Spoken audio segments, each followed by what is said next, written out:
This video tutorial will show you how to change the personnel on an approved study. So you first need to log into REMO and access the study that you want to change personnel.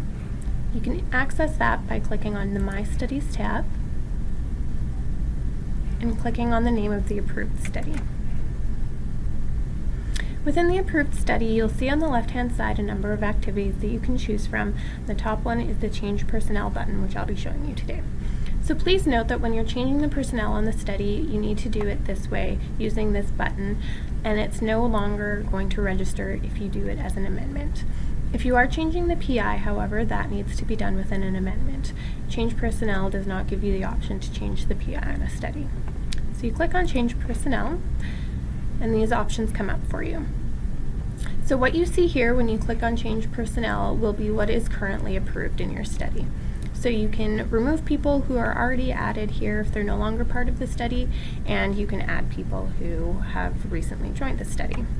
So number one is study coordinators and research assistants. People here can edit the study application and will also receive the REMO notifications for the study. Number two is the co-investigators. The people listed here can edit the application, but they will not receive REMO notifications for the study unless they're added to the study email list. So after this step, I'll show you how to edit the email list and add people that you want to receive the REMO notifications. Three is the study team. This can be co-investigators, members of the supervising team, or other study members, but people listed here cannot edit the application and will not receive the REMO notifications.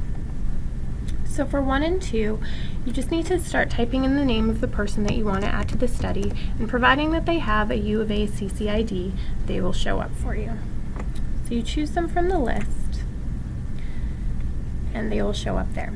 Again, you can remove people who are already added, or if you've made a mistake and added the wrong person, it's easy enough to remove them. This is the same for 1.0.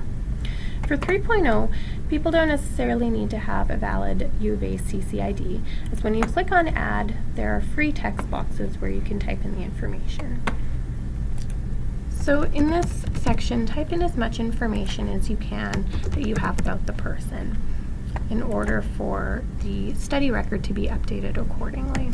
These people can be people external to the U of A, who might be members of the study team. So if you have co-investigators from different institutions, you can add them this way, and they don't necessarily need to have a valid CCID or be registered within the REMO system. And then down here you can click OK to register that, or you can click OK and add another if you need to add another person to the study team. Make sure when you are adding people that you click OK and you don't just X out, otherwise it's not going to save. So before you click OK at the bottom to confirm the changes, just make sure that all of this information is up to date accordingly.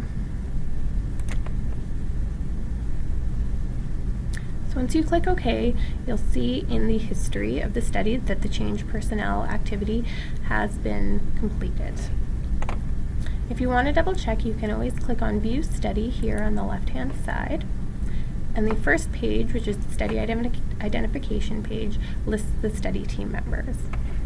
So here you can see the study coordinators, we didn't add anyone, co-investigators we added, and the study team we added as well. So then you'll know that the changes were applied. So in order to edit the email list, like I mentioned before, this is also an activity on the left-hand side.